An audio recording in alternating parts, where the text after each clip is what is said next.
2-3 आदमियों को भेज दिया गया, जाओ उस औरत को यहाँ बुलाओ। एक तरफ वो गौतम बुद्ध कटघरे में रहेंगे तो दूसरी तरफ वो औरत रहेंगी। उस औरत को बुलाया गया और उसको भी कटघरे में खड़ा किया गया। गौतम बुद्ध ने यही ख्याल पाज कहा कि आए औरत, तुम ये बात यहाँ भरी मजलिस में बताओ, क्या मैंने तुम्हारे साथ ऐसा किया है या नहीं? सच्चाई बता दो।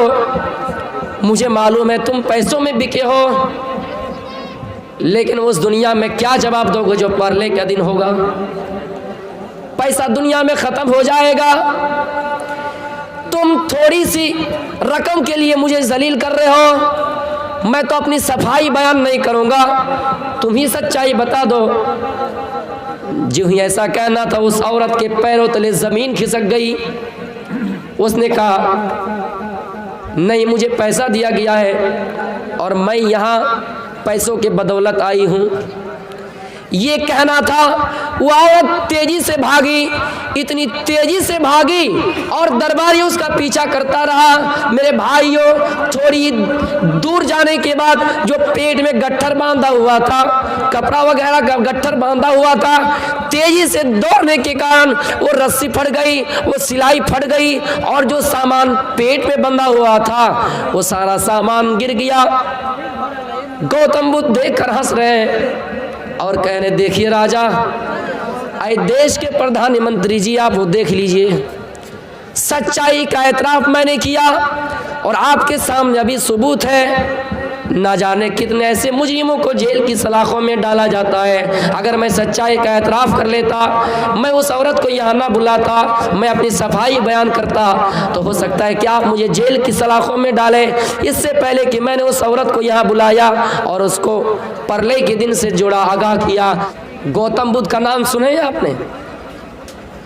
गौतम बुद्ध, इनके मानने वाले लाख, बहुत से लोग हैं, मिलियन, खरब, बहुत से लोग हैं। गौतम बुद्ध को भी भगवान का रूप से देखा जाता है, माना जाता है। और हिंदुस्तान भी मिल जाएंगे आपको, नेपाल में, हमारे इलाके में बहुत मिल जाएंगे। और गौतम बुद्ध की पढ़ाई गया जिले में हुई। तो मेरे भाइयों, गौतम बुद्ध के ज़माने में गौतम बुद्ध इसी तरह मजलिस में बैठकर लोगों को समझा रहे थे सम्मेलन में। इतने में एक औरत आई, पेट में गठरी बांधी हुई थी, पेट में कपड़े वगैरह का गठरी बांधी हुई थी, घास फूस रखकर पेट को फुलाया हुआ था। गौतम बुद्ध मजलिस में लोगों को समझा रहे थे, सम्मेलन में लोगों को समझा रहे थे। वो औरत जल्दी से तेजी से दौड़ती हुई आई और कहा, अय मजलिस वाले खामोश हो जाओ, अय मजलिस वाले रुक जाओ, इन मिसाल को गौर से सुनिएगा, इन वाक़े को गौर से सुनिएगा। गौतम बुद्ध समझा रहे हैं, लेकिन उस औरत ने क्या कहा, रुक जाओ, खामोश हो जाओ। सारे लोग उस औरत की तरफ देखने लगे कि इतनी बड़ी मजलिस में, इतनी बड़े सभा में, इतनी बड़ी सभा में, इतने बड़े मजलिस में, इतने बड़े सम्मेलन में, इतना बड़ा समारोह में सब खामोश है, सन्नाटा है। गौतम बुद्ध की सिर्फ आवाज़ निकल रही है। गौतम बुद्ध लोगों को समझा रहा है, गौतम बुद्ध लोगों को दर्श दे रहा है, गौतम बुद्ध अपने मजहब की पाठ पढ़ाता है। और ये औरत के अंदर इतनी जुर्रत, इतनी हिम्मत कि ये औरत डायरेक्ट मजमे में कहती कि सब खामोश हो जाओ। सब खामोश हो गए। खामोश होने के बाद क्या कहा जानते हैं?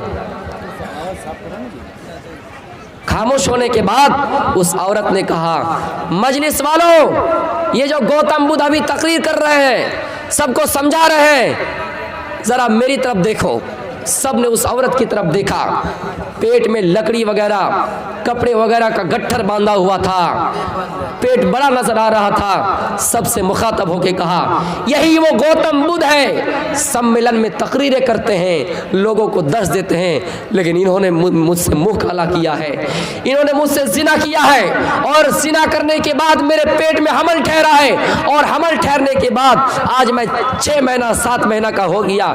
मैं इस बच्चे को लेकर पल रही हूँ, इस बच्चे की पेट में परवरिश कर रही हूँ। मेरे भाइयों, सब देख के चौकन्ना हो गए, हक्का बक्का रह गए कि गौतम बुद्ध इतने अच्छे इंसान हैं और गौतम बुद्ध ऐसी हरकत किए। सब उस औरत की तरफ देखने लगे। औरत का भी कलीजा छोटा मोटा नहीं होता है। जिनकी शादी नहीं हुई वो नहीं जानते, जिनकी हो गई वो बहुत अच्छी तरीके से जानते हैं। कलेजा छोटा बड़ा नहीं है। मुझे मालूम है कुछ रकम मिला होगा, कुछ पैसा दिया होगा, जिस तरह बनारस में अभी हुआ, पैसा तो मिला, लेकिन हिम्मत बड़ी चीज़ है। इतने बड़ी मजलिस में कैसे हिम्मत हो गया कि सबको खामोश करके वो औरत क्या करी है कि गौतम बुद्ध ने मेरे से गलत काम किया, बच्चा पेट में ठहरा। आए गौतम बुद्ध, क्या तुम्हें शर्म नहीं आती कि मेरे पेट में बच्चा पल रहा है और तुम यहाँ लोगों को दर्श दे रहे हो? मेरी कोई फिक्र नहीं है। सबने कहा गौतम बुद्ध क्या मामला है, क्या हकीकत में आपने गलत काम किया है, क्या आपने हकीकत में जिना किया है? आप दिन में लोगों को दर्श देते हैं, रात में गलत काम किए, और गलत काम करने के बाद आपकी दूसरी गलती है कि आपने इस औरत को छोड़ दिया। तीसरी गलती है कि इसके पेट में बच्चा पल रहा है। चौथी गलती आपकी है कि आपने इसका खर्चा नहीं दिया। पांचवी गलती कि आप एक महान आदमी होकर आप एक भगवान का रूप हासिल करके, भगवान का रूप धारण करके लोग आपकी इज्जत करते हैं और आप ऐसा काम किए। आपकी ये पांचवी गलती है। गौतम बुद्ध कुछ नहीं कहा, खामोश रहे।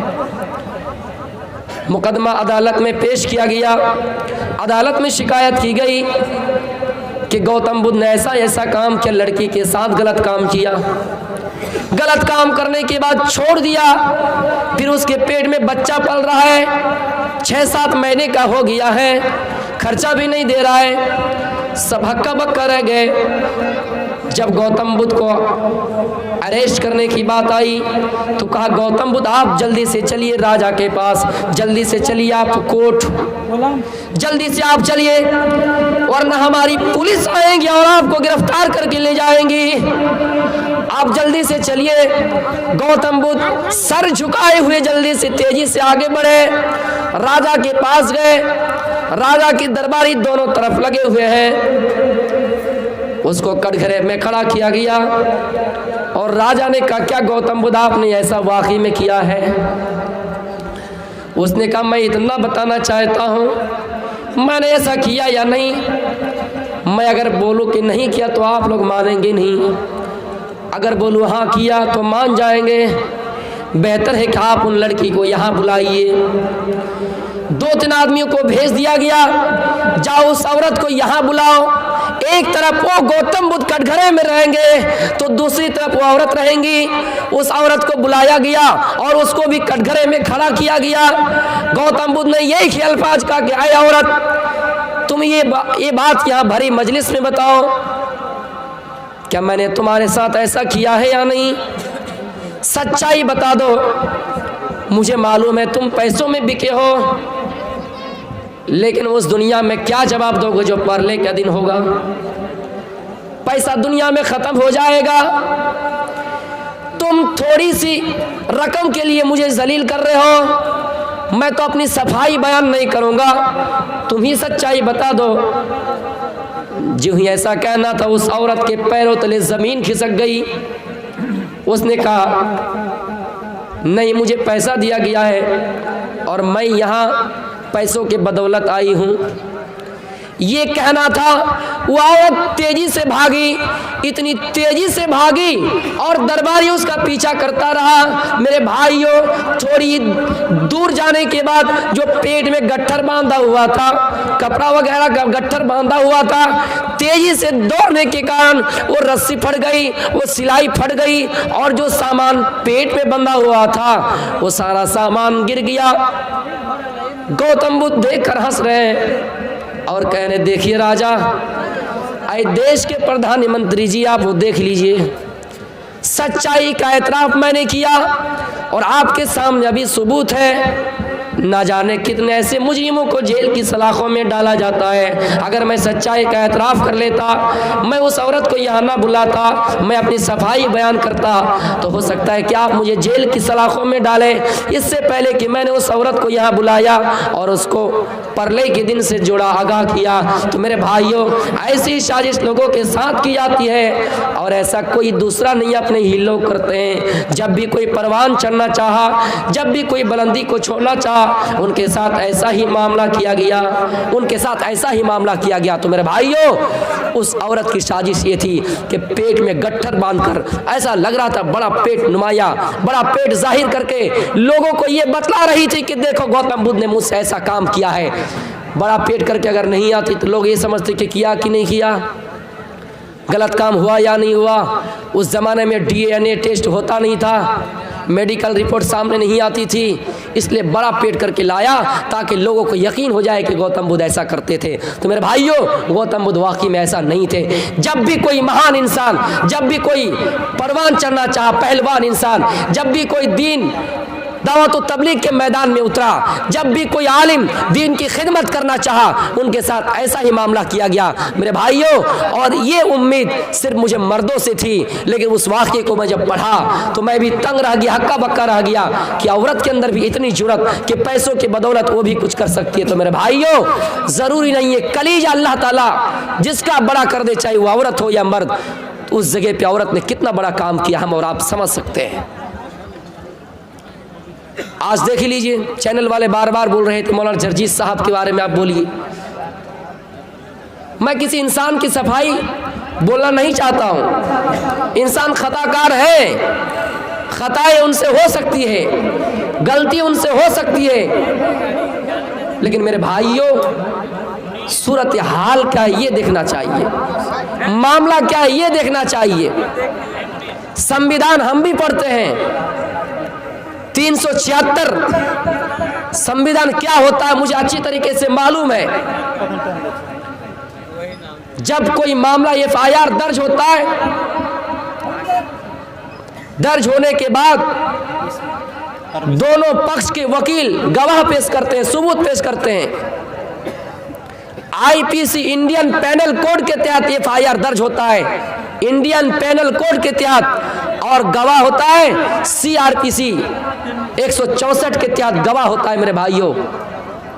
उस जगह पे ना गवाह मैच खाया, ना FIR मैच खाया।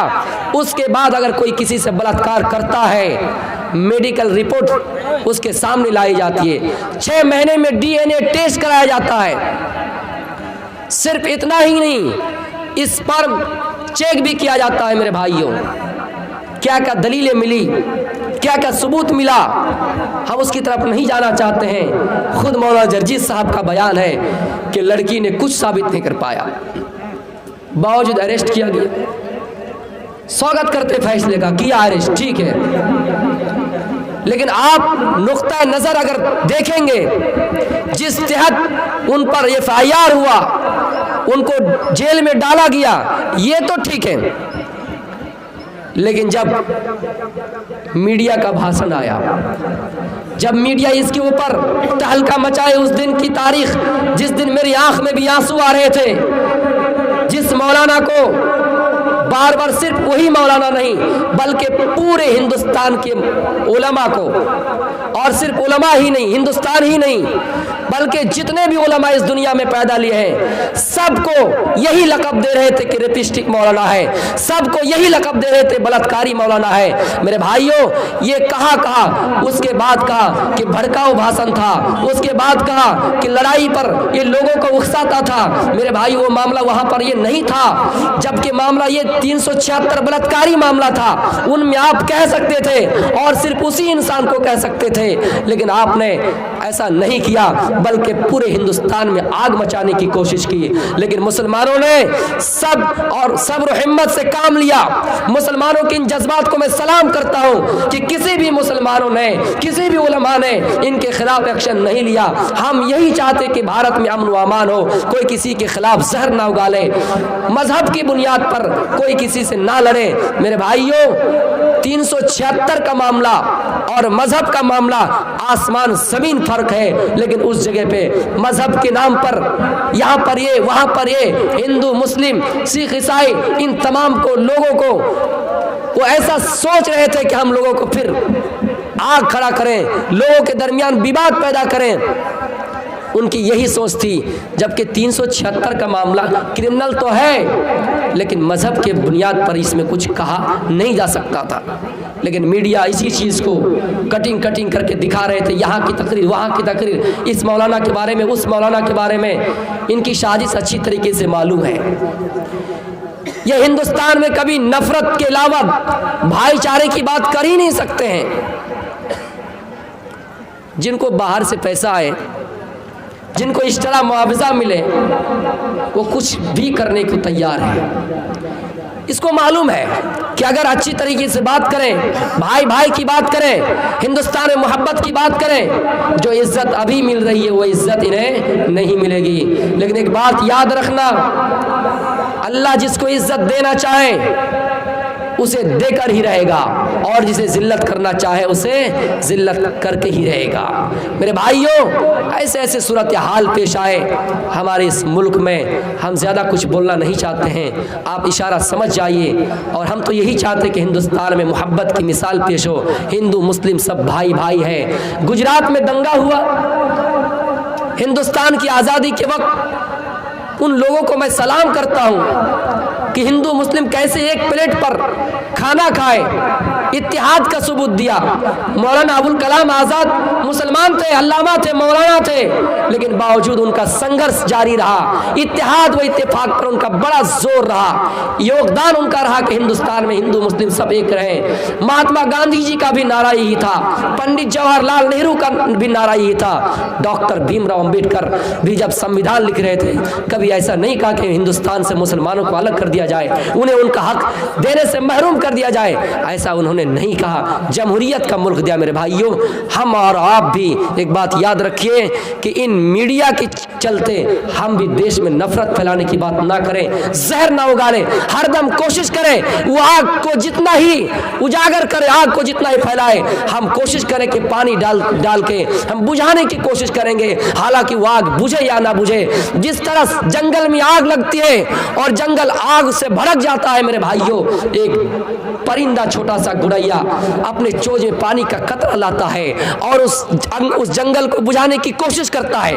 बड़े बड़े जानवर देखकर हैरान हो जाते हैं, क्या माजरा है, इतना बड़ा जंगल है और आप चोंच में एक कतरा दो कतरा पानी ला रहे हैं और इन भड़कती हुई आग को बुझा रहे हैं। परिंदा हंस रहा है, गोरैया हंस रहा है और कह रहा है मैं इसलिए कर रहा हूं ऐसा ताकि इतिहास में जब नाम लिखा जाए तो ये लिखा जाए कि इस जंगल को बुझाने वाला, इस आग को बुझाने वाला, इस भड़कती हुई आग को बुझाने वाला अगर पहला शख्स कोई है, पहला परिंदा कोई है तो वो गोरैया है। मेरे भाइयों, यही मिसाल याद करके रहिएगा। हिंदुस्तान पर ये यही चाहते हैं कि कब हम और आप भड़क जाएं और वो ऐसा करने पर मजबूर करें।